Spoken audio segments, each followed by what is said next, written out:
Tenim una llar d'infants per 30 places de menors i fa un any va néixer un nen. Per tant, vol dir que les polítiques i les inversions que s'havien estat fent fins ara al municipi en aquest moment no es poden continuar fent i ens hem de plantejar molt seriosament què fem amb el personal que queda, que ja s'han hagut de despedir monitores, i què farem amb aquesta llar d'infants. Són problemes que no es poden anar posposant ni deixar-los enquistant perquè és una sangria mensual i l'ensenyament i l'educació no és una matèria de la que se n'hagi de fer negoci, però sí que una llar d'infants ha de ser un servei municipal quan la gent o la població ho necessita i en aquest cas ja no tenim nens per portar-hi la llar d'infants. Llavors l'única cosa, l'últim recurs que ha quedat per fer és baixar molt el preu per fer la competència en les llars municipals de Palafrugell, perquè això no és un servei municipal pels veïns. Pel que fa al tema d'educació i infància, ja he parlat de la llar d'infants, que és un tema a abordar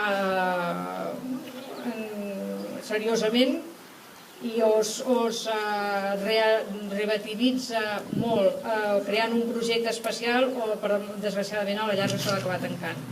Pel que fa a l'escola, tenim una escola que està funcionant molt i molt bé, venen molts nens de fora, el bo que té Mont-ras és que hi ha molta gent que li agradaria viure aquí, o molts fills que han hagut d'anar a viure a poblacions veïnes, porten els nens aquí i els avis els porten a l'escola perquè és una escola d'una línia, és petita i està funcionant molt bé. L'edifici és tot nou, és municipal, l'Ajuntament és el que s'ha de cuidar de tot el manteniment i a més hi fa aportacions. I el que nosaltres volem és poder arribar a una entesa amb l'escola per fer un programa marc d'una col·laboració a llarg termini per temes, per exemple, entrar en projectes de matemàtiques o en projectes concrets d'educació i ensenyament. Un altre dels temes que tenim a Mont-ras que hi ha molt per desenvolupar és el tema de la senyalització urbana, tant la vertical com l'horitzontal.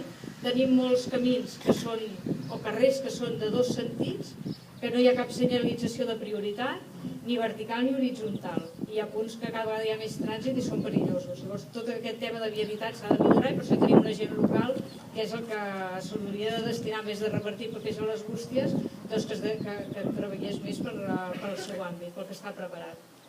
Cal buscar solucions als problemes d'aparcament greus que té tant la Granota com el Mas Soleil. Són barris que s'han edificat, que s'han saturat molt i no s'ha deixat cap zona d'aparcament. Les vivendes tenen pàrquing per un vehicle i ara a cada casa hi ha 2 o 3 vehicles i és un caos. Hi ha baralles entre els veïns perquè no es pot ni aparcar.